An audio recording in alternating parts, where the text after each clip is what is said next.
Hi, and welcome to Girl Talk. We are here today at the Common Ground in beautiful Beaufort. We're going to have a fun day today.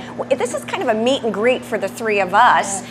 We met this morning. We talked on the phone yesterday. You and I go way back. This is Lisa Richardson. Thank you for joining us today. Takia Smith, as I'm going to Takia Smith. I like her a lot because she does hair and brows and everything great. All the beauty. Has kind of an interesting story.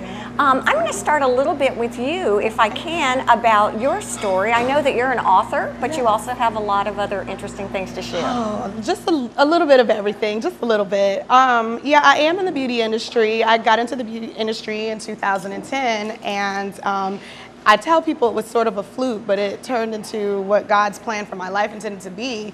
And she and I were talking as well, so we got some ministry going on here.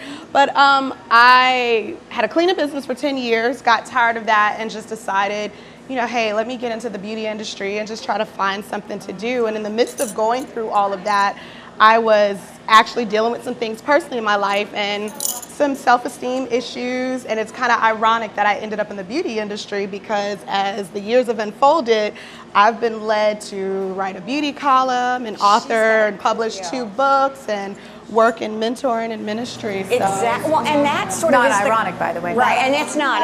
Well, and that's what was kind of interesting. Takia said it. Well, we really do have common ground, so it's really a pretty cool thing. Absolutely. So we're here at the common ground. You did still. We talked about that, and you said I can have it, and you took it. I'm going to give her credit for that because it is her line. But tell us a little bit about you two, because you all have some common ground, and then you and I do. Yeah. Well, I've been in the area here in the Low Country for 20 years, originally from up north, and I came down after college and fell in love with the beauty of the place and never went back.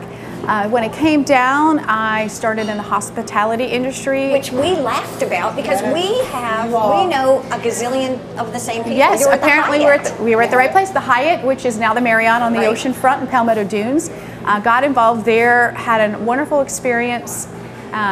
Continued in the hospitality industry for a few years, and then I started getting called out. I felt I got into some other things. You too. Yeah, I felt like I was just getting called. First of all, I always wanted to be on TV. Right. As a child, I wanted to be Barbara Walters. So then I felt like I felt being called. I got involved with the church quite a bit and some Bible studies, and I felt like, you know, I've got this is some stuff that needs to be out there, and I've got the voice, and I'm ready to do it. So I ended up working 7 years on a local church staff and the children's area, and had all kind of local at the community. Baptist church, right? Yes, First Baptist on Hilton Head Island. Okay. Had all kind of outreach programs that were working with kids in the community and parents, and from that I saw even a greater need to get out there. I said, wow, you know, some of these kids are in situations that aren't your typical or traditional, and they need a lot of love and they need a lot of care. So out of my natural growth, I felt like I need to get out there in the community.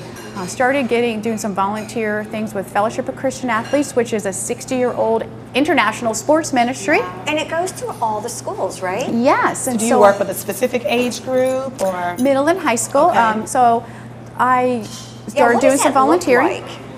Well, let me tell you about what the area is and all. But I saw them all over Hilton Head and Bluffton. That's my area, which is, you know, the best place in the world, right? And I have the privilege of getting to work in the schools, middle and high schools. And that means that what we do is we train up student peers.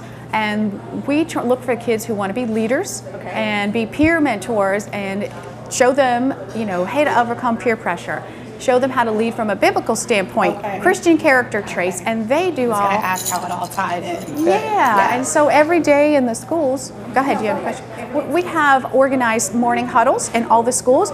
We work one-on-one with the athletic directors and the principals and the coaches, and we help to organize and train them to help the students. And so then I get to oversee all of these things. And we have 4 areas that we work with, the 4 C's. The community, which are all over the community, businesses, churches, all kind of things that help partner with us and get a lot of things done. The campus, the school campus, work with one-on-one with coaches, and then we do camps. FCA has a huge national camp ministry. Tell us a little more about that. I like how you said you have the organized morning huddles. Yes. it's athletics, and of course we know in Yes. football. Well, I do know that much about football. There's a Yeah. huddle. So, Well, but you kind of huddle. By the way, in I'm a big groups. football fan. That's my big sport. Grew up Exactly. in Pittsburgh, born and raised Steeler fan, and still love it. So All right, that's I'm my gonna- claim to I'm- fame. Take a breath. Take a breath. She's taking a breath. We're going to come right back here on Girl Talk. We got a lot more to talk about, so stay with us, son. Girl Talk is brought to you by Custom Audio Video, Hilton Head Honda, and by the Westin Hilton Head Island Resort and Spa. Please support these local businesses as they make this program possible.